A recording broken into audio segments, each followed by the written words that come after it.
Alright, so we're going to talk about EQ, we're going to talk about frequencies and all the basic things, and why you EQ and what you can get out of it. Alright, so I've got a beat playing here. Sounds quite good, but there's some frequencies in there that we don't really need. And the idea is to remove the frequencies that you don't want and boost the frequencies that you do like. So we need to identify those things. How I do that is I just take one of these shelves and I change the cue. I use the middle mouse wheel to make it a bit sharper, and then I boost very hard to find the frequencies that stick out that I don't like, the ringing or the resonant sounds, okay?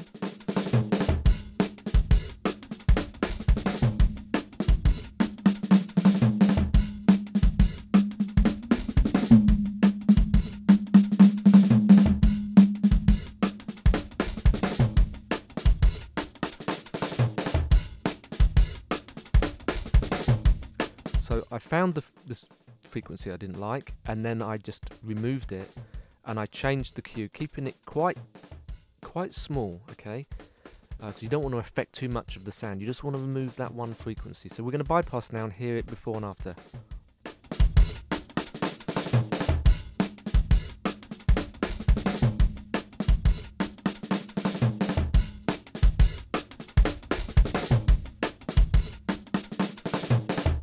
Hear how it cleans up that kind of...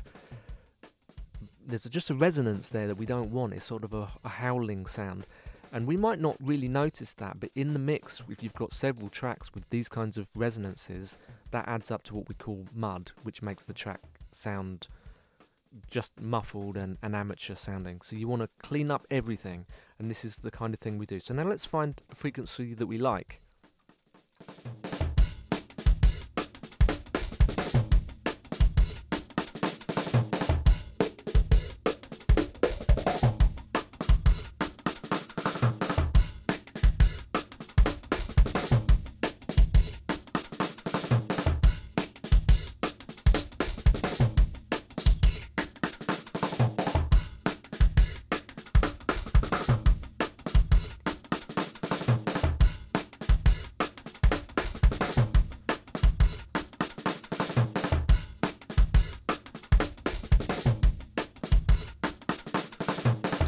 So what I've done here, unlike the subtractive, we're going to add a bit, and in this way you don't want too much of a notch filter. You want a much wider cue. You can just use the middle mouse wheel just to change that to get it how you like, and you notice that I'm only boosting just under 5 decibels. I mean, really you only need 2 or 3 just for this kind of thing, but there is no rules to it. Sometimes you want to boost, you know, 10, 16 or whatever, depending on what the sound source is. But in this case, you know, a good rule of thumb is try and keep it under this, you know, 6 decibel area. But rules can be broken. Now I'm going to talk about the low frequency. We'll just talk about shelves quickly. Just for basic stuff, if you want to make something bassier or more trebly, we use shelving, alright? I normally get it around 200 Hertz, and you can just boost that up and down, and that will make it a bit bassier or a bit less. And the same with the top end. I'll do down to about 5k, because it might be a voice or a synthesizer or whatever, a guitar that you want to bring out. So I'll just do that, and that'll make something come, and it's a good way of making things come forward in the mix or backwards in the mix. Now have a listen to this.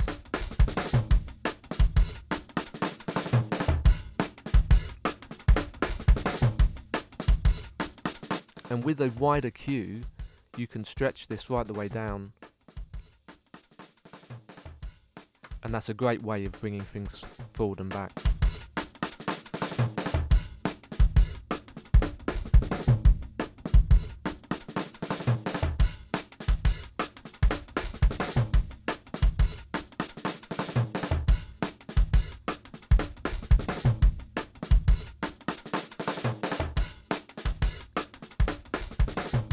We're going to talk about low and high pass filters now.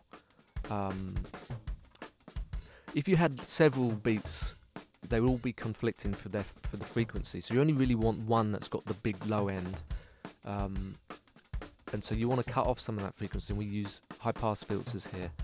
So you see when I turn that on, it just shaves off a bit there because we're at 20 hertz. If I just scroll that down, you'll hear that it's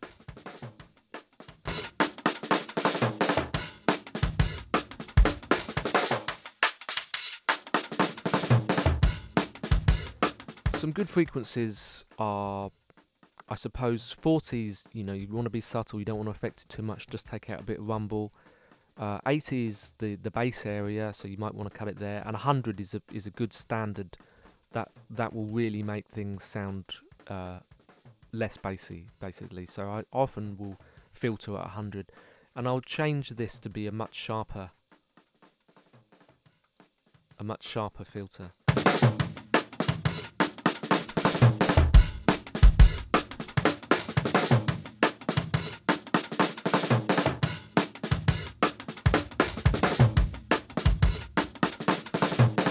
So if I still wanted it to sound like a drum kit, nice, 40 is quite good.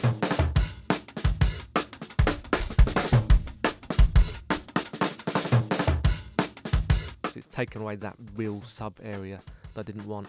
I'll just quickly talk about frequencies. Yeah, 50 hertz, 40 hertz is where the sub area is. Okay, let's just have a listen to that.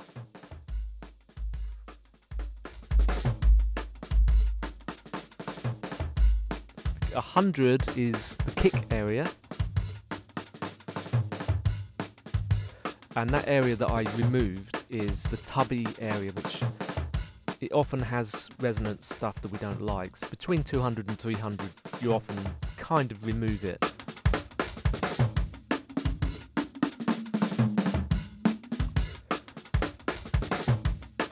Uh, 1K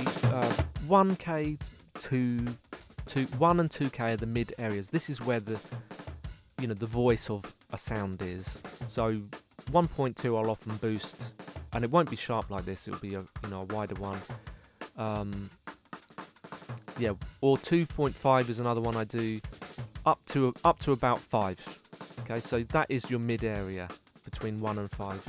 So 1.2, 2.5, and even 3 is another good one as well for certain things, certain instruments. Above that, 10K is the sort of trebly hi-hat area. You can boost that or take it out if it's a bit harsh.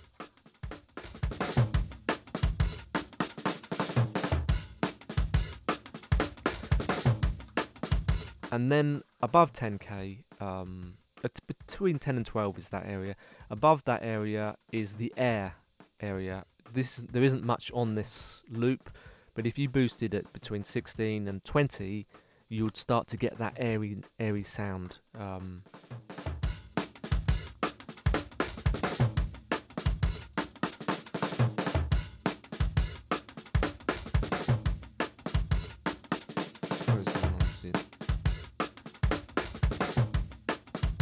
Yeah, so there really isn't much air in this particular loop. Let's try a different one.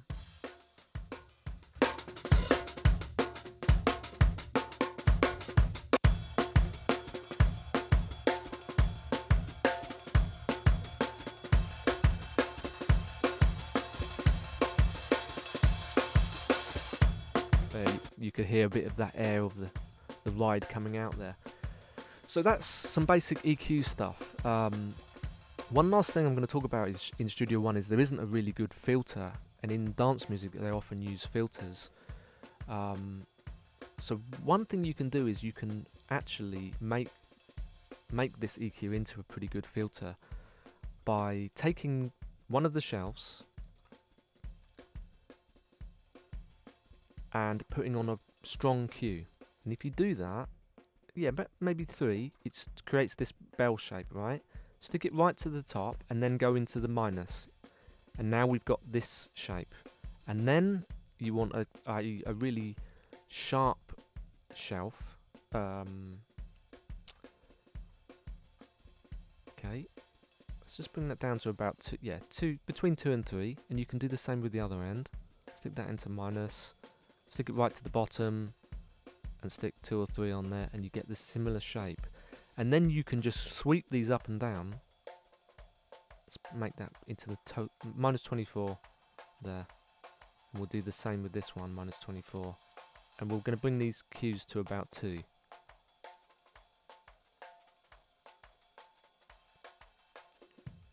I'll now have a listen to what this can do.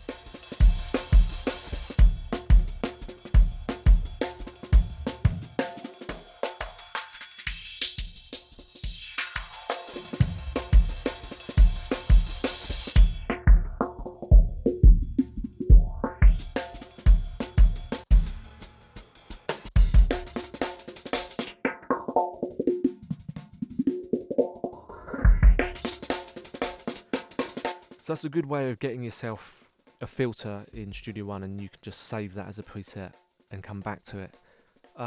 What else have you got on here? There are different ways of analysing. You might find that that's, you know, the old graphic EQs, the way that you prefer. You can see that something's jumping out, like there might be a symbol or something there, or that kick there is sticking out. So you make a sharp cue and you just bring that one down. But I prefer this one. High quality just sounds better quality. It's using more CPU.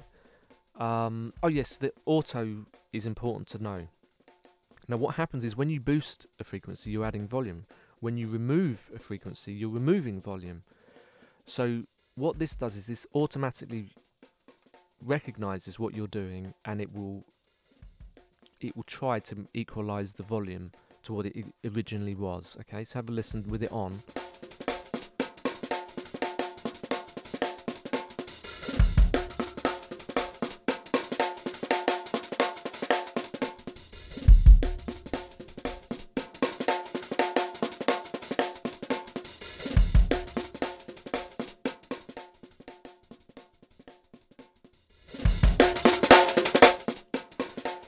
So it's useful to know about that. In most cases, you probably want it on if you're doing small changes.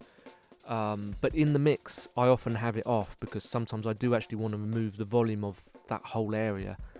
I want to boost that. So be aware of that auto because it can really mess around. If you're doing lots of significant EQing, if you're filtering off like this, it tends to not work very well with the auto. It sounds. Look, I'll show you here with it on and off.